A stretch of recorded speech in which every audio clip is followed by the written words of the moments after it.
I'm now by Dominion House on Queen's Road East. Dominion House is interesting because it's got a shopping arcade in it that is immediately abutting onto the footpath.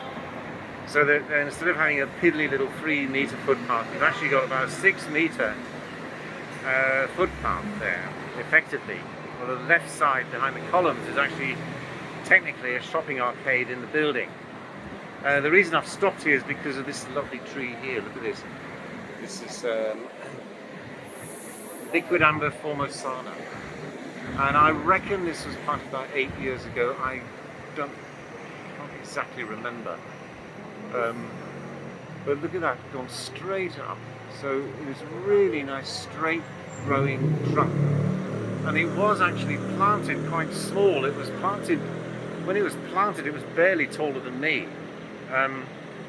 And I think this is an example of how much better the trees grow when they're planted a little bit smaller without having been pruned back at all. And this has just grown straight up, beautiful like that, with a lovely new foliage coming out. Liquidambar formosana. So when it's young, it's actually an excellent street tree. Look at that. Not interfering with the buses or anything. Easy to take off the side branches if necessary. And in fact, there is a bit of a story here, this row of trees. I mean, it's the only place in the whole of Queen's Road East, well, pretty well the whole of Queen's Road, where trees could be planted in the footpath, and that's because of the configuration of Dominion House, like this. I mean, if only all the other buildings had been built like this, the city would have been transformed. Anyway, originally this was a row of Cinnamomum camphora. And when was Dominion House built? In the 80s, but I can't remember when. I'll see if I can find out. Or the only Cinnamomum camphora that are left are at the far end. I'll show you in a minute. And so they're now 35 years old, something like that. Anyway, all the Cinnamomum camphora in front of the actual building itself failed.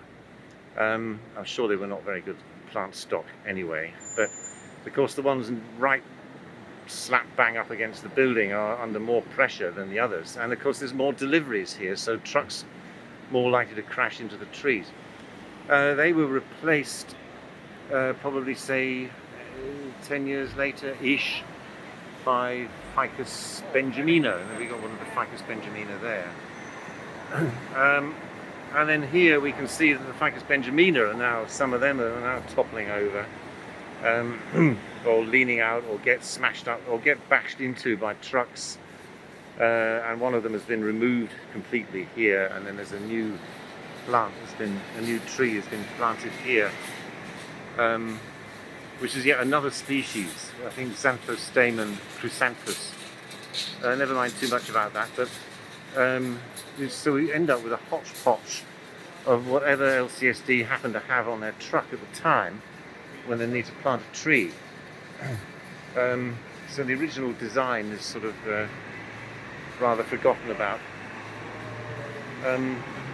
Except that once the tree is in, you know, I mean, they're sort of obliged to keep replanting the tree, unless it's really realistically impossible to do so. So here's the Ficus benjamina, and down at the end here are the only two remaining Cinnamomum camphora opposite this little park.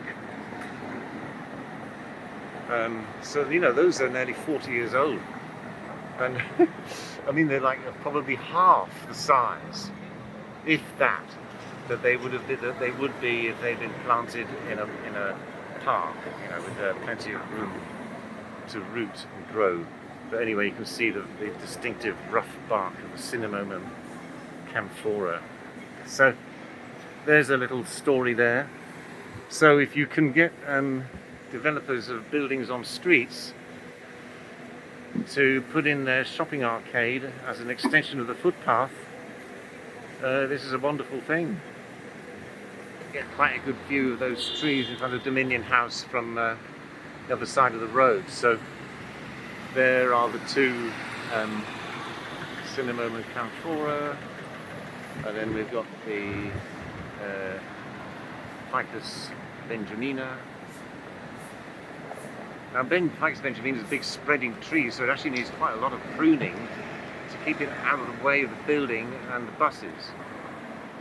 So far, at the end there, you can see the lovely liquidambar tree. Beautiful form on that. So far, that has required little pruning, not much intervention because of its upright growing habit, at least when it's young.